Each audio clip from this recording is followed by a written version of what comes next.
All right, Al, how are you? Doing well. Good to see you again, Andrew. How are you? I'm doing very well. Thank you for asking me, Al. Al, thank you so much for taking time out of your day to meet with me on my channel. I know my channel's pretty small. I haven't really had the opportunity to really dedicate the amount of spare time to it that I would like. But I wanted to go ahead and take a few minutes out of our day to introduce you to the audience that I have and to give them a little bit of background on you, your story, your expertise, and how it relates to prepping. How does that sound to you? Sounds fantastic. All right, all right. So, for those of you that are watching this live stream, perhaps after the fact, uh, we have today joining us Alec Bash, and I'm sure I'm butchering your name, but you have quite the interesting story, Al. So here on this channel, I do a lot of reviews on products, high quality products that people, more specifically in the preparedness community, can buy or invest in for the purpose of getting the most value out of this product and to make sure that when the chips are down, when they fall upon hard times, that these products are not going to fail them in a dire time of need. That's been by and large what the focus has been. But hmm what I found is that a lot of people who gravitate towards my channel, they have things like preparedness, emergency preparedness, self-defense, security, bugging in, bugging out on the hmm mind. That's just a lot of the audience that I tend to attract here on this channel. Uh-huh. You have, Al, a very impressive resume. So, would you care to go ahead and share who you are and what you do with our audience? Well, I have an online business that I've been running for over 15 years, which really has nothing to do with the prepper community. And I've started another one lately, helping people relocate to different countries. I've been a digital nomad since 2019. I've lived in Mexico for about 9 months, and I went to Spain for a year and a half. Then I've been to Brazil, gosh, for 6 months. Been to Serbia and Montenegro. The war started. The war in Ukraine started. That definitely changed the dynamic in the expat community and the economy quite a bit. I did not like Serbia very much, and I only liked Montenegro a little bit better. Excuse me. As you can see, I'm wearing cold winter clothes. I'm in Argentina now, of all places. It is it is like 45 degrees Fahrenheit, if that. Anyway, Yeah. I'm a little under the weather, so when I left Serbia and Montenegro, I went back to Brazil, but this time I went south, Santa Catarina and Paraná, the safer and more civilized parts of Brazil. Now, Brazil is not a country that I'd recommend to anybody, but you can still have a good time there if you know what you're doing, and Yeah. especially if you're a very extroverted person. But that's not for me. Anyway, Brazil is not for rookies. Yeah. Argentina even less. So I'm having a good time in Argentina now. Anyway, I left Brazil. I went to Paraguay, which is the deep third world, as you call it, and now I'm in Argentina, which is my ninth country. Yeah. So, but anyway, back to your topic. Here is something I'd like to show you guys. What is this? This is a fanny pack, right? Yeah. This goes around. Let me just get the angle right. This goes Okay. right around the waist, right? Okay. Yeah. So, Al, it's pretty fair to say that you're a pretty mobile guy. From one week to the next, you tend to be in a different country. You Mm-hmm. tend to relocate a lot, and when you don't like the situation, whether it's economic, social, whatever the situation might be in your current country of choice, you typically just pick up at a moment's notice and leave and relocate and operate your online business from a different country. Is that right? Well, yes, and there is a Yeah. certain problem with that as well, as many in the prepper community understand that it's important to be part of a community, to Hmm. find a place to call home.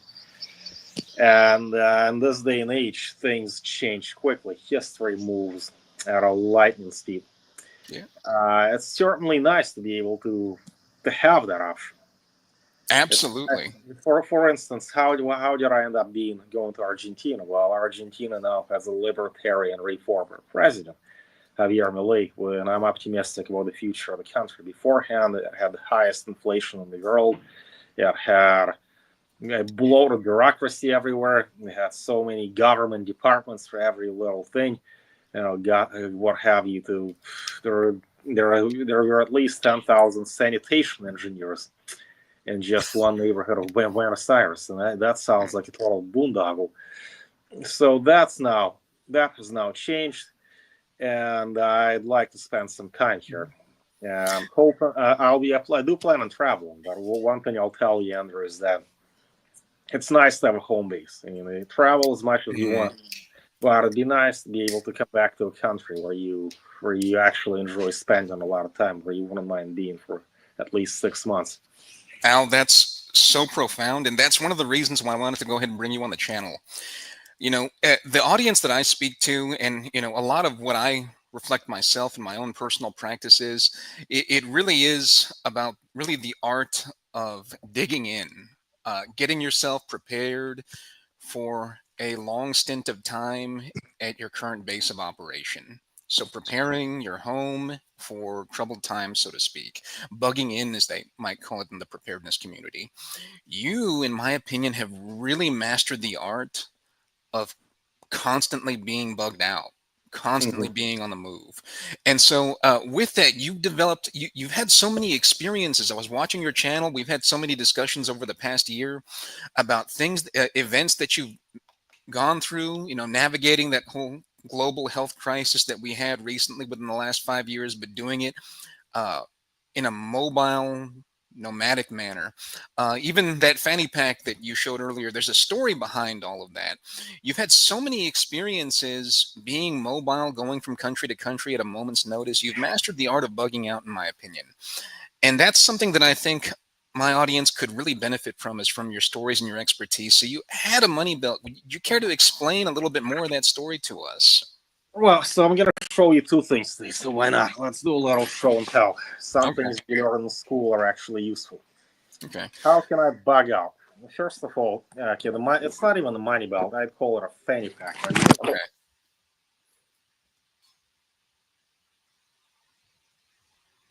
Your audio's dead, Al. Hello, can you hear me? I can hear you now. Set the stage. What's the context for this?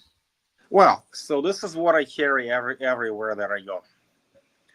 I have my two passports, one from Russia, the other from the United States. I have my American Social Security card. I have two wallets where I have my American bank cards and a Brazilian resident card.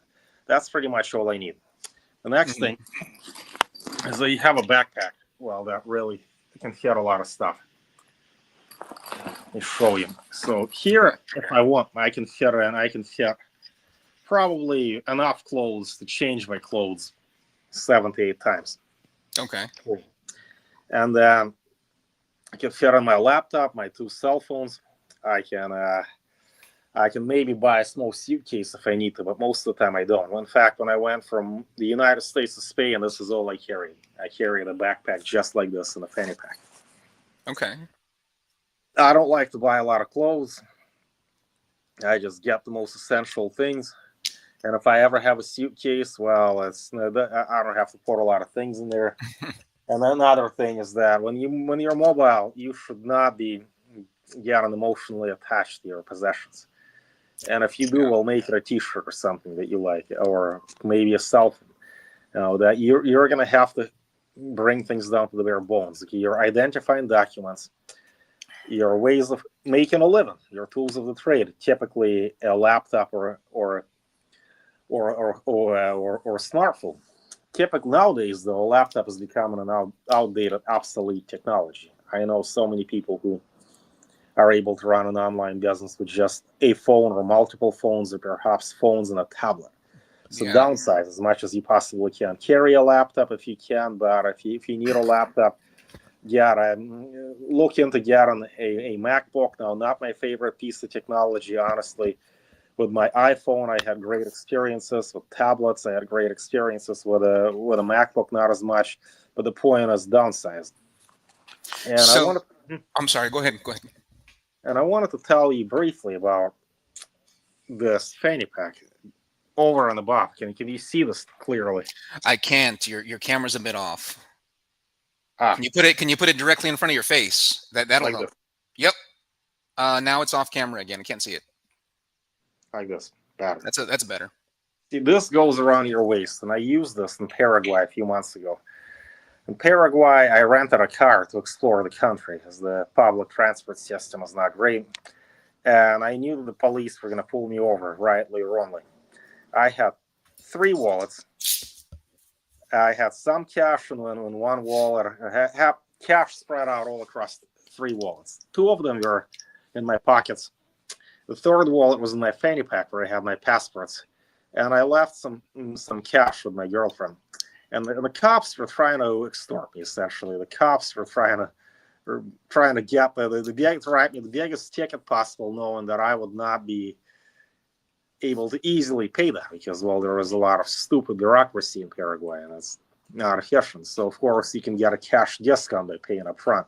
And when they saw that I really didn't have nearly as much money as they were hoping to get on my two wallets, you see, I didn't show them just one where I have very little.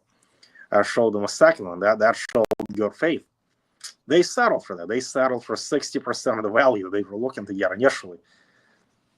But little did they know that I had a little bit more money in the fanny pack, and I left more money with a trusted person.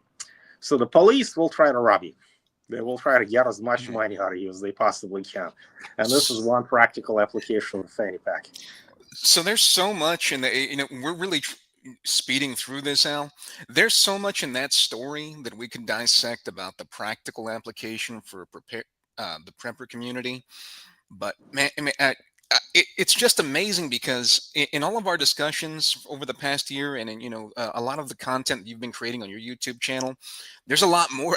There's a lot more to that story. But I think what's really profound is that it, the common philosophy within the preparedness community here in the United States is bug in, get as many possessions as possible, get as much food as you can buy, as much water as you can stockpile, and use that to fortify your current position and to ride out bad times.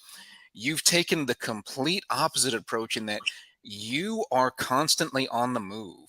And by constantly being on the move, you've managed to escape lots of, I'll just say, interesting situations in various countries, moving from places that are less than ideal to places that are much more ideal. And you've done that just with that backpack that you showed us and that fanny pack that you had there on a screen. And so I think it's just so wise. It's so interesting that you can stumble across a lot of these situations where, perhaps there are people trying to extort you, and just by practicing a lot of these basic concepts that you've mastered over the course of your adventures, you can preserve whatever it is that you need to preserve. You can hide cash, you can hide that passport, and I just think the whole thing is very interesting. You have a very unique perspective on things, and I think that's valuable for our audience to be exposed to. Well, one thing to note here is that the police are not going to search you most of the time, Mm. unless you give them a reason to. So that's where the fanny pack comes in handy. And if you do have money in there, well, still don't have it next to your passport where they can see it. Don't make sure that your documents are stored in such a way that doesn't reveal to the authorities that you're carrying cash. Yes, and that's a big point for our audiences. Carrying cash is extremely important. You can buy your way out of so many dangerous situations like the situation you were in. Al, here in the United States, there's also this big myth in the prepper community that when the economy crashes, or when there's a natural disaster, or when there's a collapse of some sort, that these preppers believe that they're going to go ahead and put on all of their full battle gear. They're going to put on their rifle, and they're just going to be wandering the streets, fending for themselves and whatnot. Al, what's interesting is that you've actually been to and lived in a lot of these countries that are very politically unstable and socially unstable. So you've seen all of this in real life firsthand. It's not the fantasy that a lot of Americans are attached to. You've actually lived in these places. And can you tell us a little bit more about why that's just make believe, why that's complete nonsense, and how you have gone about your lived experience flying under the radar and or moving through those kinds of situations? Well, I'll tell you this. The most volatile place I've been to is Rio de Janeiro. And there, it's not at all uncommon for the streets to be patrolled by soldiers with machine Hmm. guns. And when my friend from the US came to see me, he was particularly shocked to see that. That Rio de Janeiro looks like a war zone. Hmm. And these guys, the soldiers who patrol the street, have military training. Hmm. That's their profession. Not only do they have military training, they have ample support from the government, and they're legally allowed to use their weapons. If you're a prepper, even if you have military training and you're in a community of trained soldiers, how are you going to keep up with the full apparatus of the state? You're not. It just doesn't make sense. The only No. thing you can really achieve is, well, defend your farm, defend this tiny little compound, tiny little enclave where you and your friends and family have bugged in. But if there was outright chaos, where there was complete collapse, where there was rampant violent crime, the way that it is in place like Rio de Janeiro, let's say Durban, South Africa, these are the most dangerous places that I know. I haven't gone to South Africa. But what do people do? Do they put on military gear and try to do the soldiers' work? No, instead they hire private security. That's what people do. Hmm. In like Rio de Janeiro or Cape Town or Johannesburg. Interestingly, Argentina had a massive economic meltdown in 2001, but that's a while ago. So yeah, gun ownership is not really on the menu here. Yeah. Some people may have it for hunting purposes, some others for policing and military purposes, but it's not a country where you can easily buy a gun. And then when the economic collapse happened in 2001, well, I don't think having military training will be the difference between surviving and not surviving. Having cash, maybe, having common Yeah. sense, having access to the right people in the community, but perhaps having the right skills, such as say salesmanship, would be particularly helpful during an economic collapse because that's always necessary.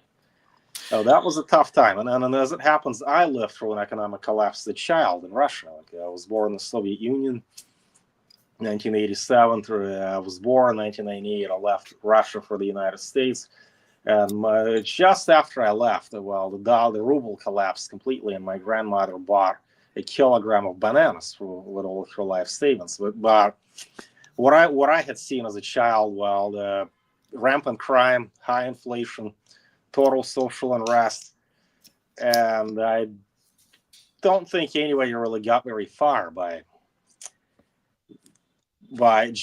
becoming a trained soldier, although that may help. You could join the mafia, for example, where you're skilled. Yeah. Yeah, a lot of people did just that. For example, Spetsnaz, so the Russian special forces, have joined the mafia. And then when one businessman had a dispute with another businessman, well, they couldn't really call the police because there was too much corruption and inefficiency. So they called the Brotherhood, the mafia. And that's where people with military training would be helpful. But that would be a way to earn a living, right? During an Hmm. economic collapse, having the military training means you have another way to make a living. But that's just one way to make a living. That's not the most Yeah. important thing out there. This is not The Walking Dead. Al, what you're saying is so profound because a lot of what I want to do by bringing you on here is really dispel a lot of these preparedness or prepper myths about uh, uh, there's too much of a focus on guns and violence, use of force, to survive economic collapses and whatnot. All of that is just a lot of fantasy. I like bringing practical, real world, historical, proven methods of surviving and preparing for those types of situations. And you've actually lived it. That to me is incredible. You may actually live through a financial collapse. You lived through a lot of that, and you've seen how people make money and how people persevere through those types of situations. So that is absolutely amazing. So, with that, if you had to summarize anything in terms of the best way of being dynamic, being agile, Al, what would you recommend to the preparedness community? I would say become location independent. Find a way to earn a living online. Now, I was Mhm. fortunate enough to start a business in 2009 at a very convenient time when it was the right time to get into that business. And now I'm trying to diversify. I'm trying to have two other online businesses. Mhm. You see, one upshot of having an online business is that you don't necessarily need to earn a lot of money by American standards. Say, for instance, if you make something like 3 or 4 grand in the United States, well, it's going to be a struggle in a lot of places in the United States, but that's actually going to make you comfortably upper middle class, if not upper class, in many other countries you can easily go to with your US passport. So that's number one. And then once you start your online business, you got to understand that you're pretty much always on the clock. You do not want to be losing opportunities.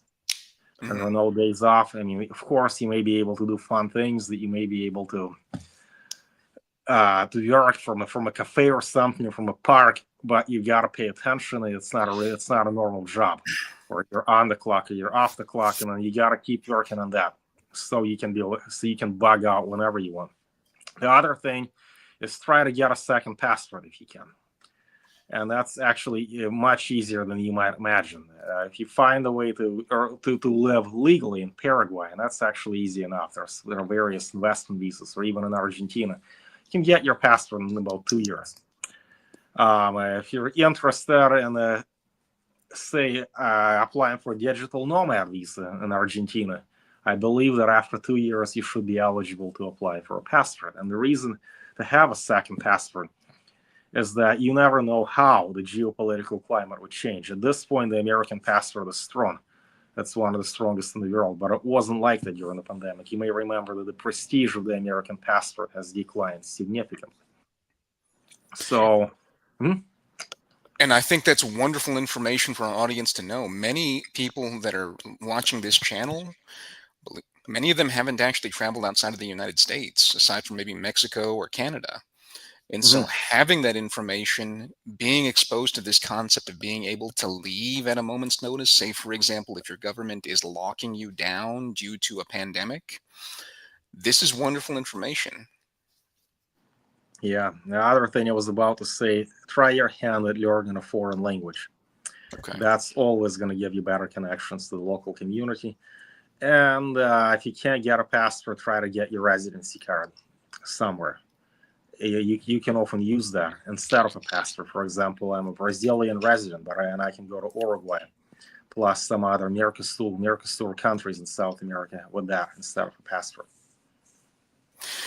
Al, I would describe you as an expert in the art of bugging out, but real bugging out, not none of this nonsense of putting a backpack with food and water and going out into the woods for an indefinite period of time. That's a fantasy here, in my opinion, here in the States. You've actually mastered being a global citizen. So if members of this audience wanted to get in touch with you, how could you serve them and where would they find you? Well, we can publish my email address here in the description. You can drop me a line. I'd always be happy to answer any questions people may have, and I do offer a free consultation on my travel blog, where I specialize in helping people find a country that fits their values. That's another question these days. Nowadays, where we have more ways than ever to make a living online, where do you want to go? Where do you want to spend 6 months of your life, perhaps more? Well, that's what we're here for. Al, thank you so much. We may be doing some collaborations moving forward about various topics. Purpose of today was really just to give our audience an introduction to you, your experience, and to really do away with a lot of these myths within the preparedness community from somebody who's actually been there and done that. And to that end, I really appreciate your time and your effort. Thank you so very much. Thank you, Andrew.